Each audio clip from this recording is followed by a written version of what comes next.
Осыдан кейін гүлді қырыққабатты қуырмаймын деп шештім. Неге екенін видеоның соңында білетін боласыздар. Сәлем қыздар, қалдарыңыз қалай? Осындай гүлді қырыққабатты алған болатынмын. Сонымен үйден еш шығып кетеді деп қуырмаймын дедім де кіләрмен жасайтын болдым. Келіңіздер бірге дайындаймыз. Осылай бірінші жақсылап тазалап аламыз, жуып аламыз және осындай бөліктерге бөліп аламыз. Мына жерде менің көмекшім әбден көмектесіп жатыр. Мінекей осындай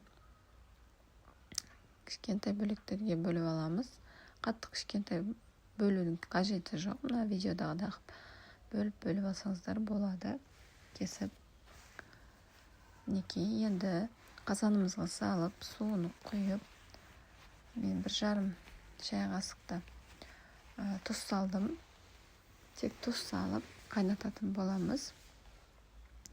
Қайнап шыққаннан кейін 5-6 минутта сүзіп алатын боламыз. Оған дейін кіләрін дайындаймыз. Мен 2 жұмыртқа қостым. Тұз, қара бұрыш қостым. Кішкене ұн қосып жібердім. Паприка қостым. Дәміне қарап әртүрлі дәмдеуіштер қоссаңыздар болады. Мінекей паприка қостым. Егер үйде бала болмаса, ашты перец қоссаңыздар да болады. Мен енді ашты перец қоспадым, өйткені үйде бала болғаннан кейін олар да жейді. Сол үшін енді оның қосып жақсылап араластыратын боламыз. Біркелкі масса болған кезде мен 2 пиала осылай су құйдым. Видеода тек 1 пиаласы түсіпті, екіншісін түсірмеппін. Сұйық масса болып кіләріміз дайын болады. Оған дейін қырыққабатымыз да пісіп тұрады. 5-7 минутта алыңыздар. Көп пісудің қажеті жоқ, езіліп кетеді. Енді пісіп болды. 7 минуттан кейін мен газдың астын өшіріп, осылай әрқайсы қырыққабатымызды мискаға сүзіп алдым. Осылай.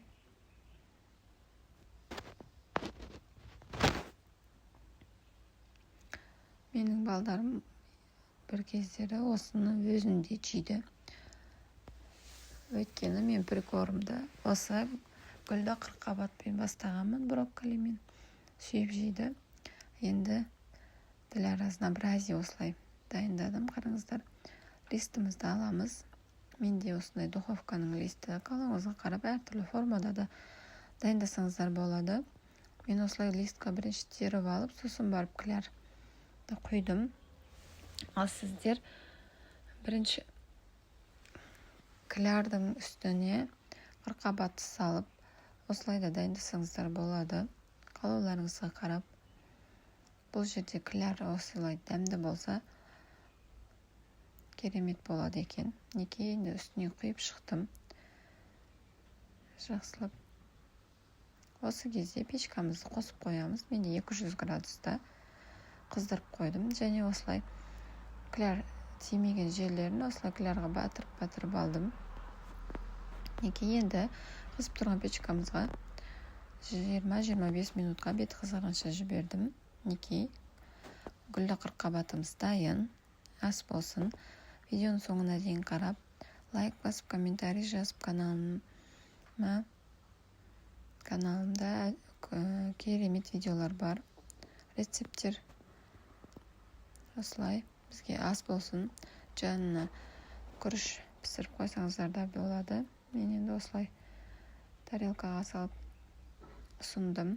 Қалауларыңызға қарап, ассорти қылып жасасаңыздар да болады. Закускамен қойсаңыздар да болады. Жиындарда майлы емес, организмға өте пайдалы болып шығады. Неке ас болсын. Рахмет.